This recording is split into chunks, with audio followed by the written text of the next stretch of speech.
Adaptable architecture for temporary living. This video will cover the background study for this thesis project. Mobility is no longer a new term in the world we live in today. After the impact of globalization, human movement is no longer bounded by geographical constraints. This leads to better access to employment, acquisition of skills and qualification, all in all to improve our life condition. The notion temporary is the main focus in this project. According to Oxford Dictionary, it brings a meaning that lasting for a limited period of time and things that are not permanent, which leads to my target group, temporary migrants. I narrow down the focus to migrant workers who live and work in the construction industry, as well as general laborers. So they are able to perform hardware labor such as bar bending, bricklaying, mixing, painting, and scaffolding. The sense of precariousness is the main issue of this group of people in these studies. In a survey in 2017, the top 3 concerns of locals are immigration control due to the value of governance, and they often tie this with unemployment rate, but it's not true because migrant workers have always been a great assistant in overcoming labor shortage in Malaysian construction industry. Even there's a lot of efforts have been done, but it's not happening because locals are not interested in this kind of dirty, dangerous, difficult jobs. So reducing their numbers are not necessarily creating more jobs to locals. These are the media representation towards the temporary migrants. So this also affects our social positioning and the social representation of migrants to us. This leads to my premise statement. The increasing number of migrant workers to the country had already causing these insecurities, uncertainties, and instabilities to us, while this contributes to an adverse inclusion to migrant workers. So the formation of precariousness starts here, and crime rate, personal and public health will deteriorate at the moment. So migrant and living condition in this study actually showcase the research between migrant and health. So it's also stated out how different forms of migration influence health and at both individual and population level. It stated construction site as part of the spaces of vulnerability, and it's actually contribute to negative impacts on our emotional health and well-being, also mental health. And then this is what currently Kongsi looks like. They came from different ages and also different walks of life. They cook and wash together even though there's no basic amenities provided to them. And then these are the 3 things they rely on: phone, fan bag, to connect back to their distant family. Even our health director general is already suggesting we should provide a better living condition for them, because right now it's a hotbed for infectious disease, especially during COVID-19. So this is my thesis questions. How does this presence and work of diverse group of migrant workers actually alter and reshape the social, cultural, and political dynamics of the societies today? And what are the implications of these people towards our everyday life practice, experience, social, environmental?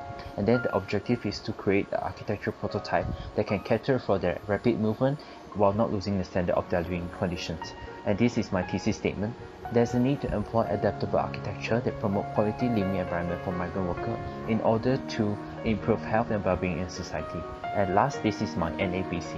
Parties will gain benefits in this kind of scheme. First, the investor will be able to create revenue from rented modular parts, and the migrant workers will be able to have better living condition, and the community will finally gain a sense of security in exchange in terms of public health and well-being.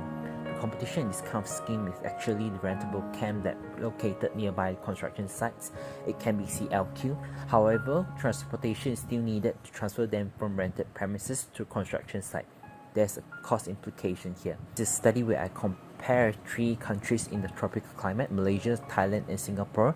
So we see the cases in Malaysia first. Since 1980s, where the Medan Pact is signed with the Indonesian, which regulate the Indonesian labor to Malaysia, until today, age 2020, where we have this Act 446, and we should mention the amended 446 actually protected these migrant laborers, where employers have to acquire the accommodation acknowledgement before they can hire any foreign labor into our country.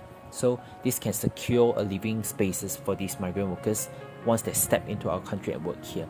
In Thailand, we can see there's a sense of livability demonstrated by these kids in this makeshift village. We can see that they go back to their old ways. They're using stacked container to build their dormitories, where they have elevated corridor and also sheltered with roof on top.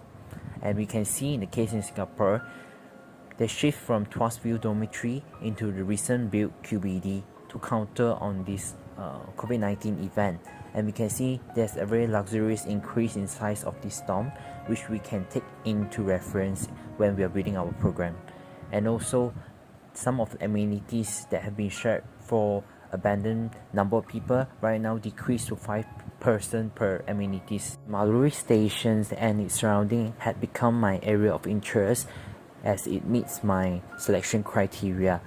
As a location that located at the upper part of Chan Shaolin, it actually enjoyed advantages of accessibility provided by its highway and well-constructed routes and LRT lines. Some of the selection criteria that add-ons to my projects is actually this area have to be with abandoned developments, and the site selected will be a site that have limited plot size and also will have a lot of future contextual impact in the surrounding area. Zoning diagram also, we can see that this area is quite well mixed with higher percentage of the commercial zoning and also with institutional well mix of institutional zoning as a support group, and also this kind of residential units are new built, so it won't have a direct impact on the existing communities.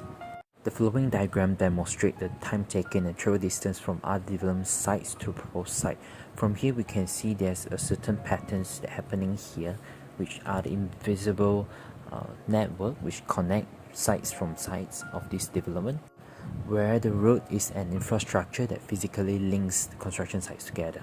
Although the majority of the working and living activities of migrant work happen in the construction site, which are isolated from the rest of the city, but we should not regard the site as individuals, but as a result they are extremely big scale and dense, and then construction site together can create invisible network, a second layer of the urban fabric. This is a city under construction.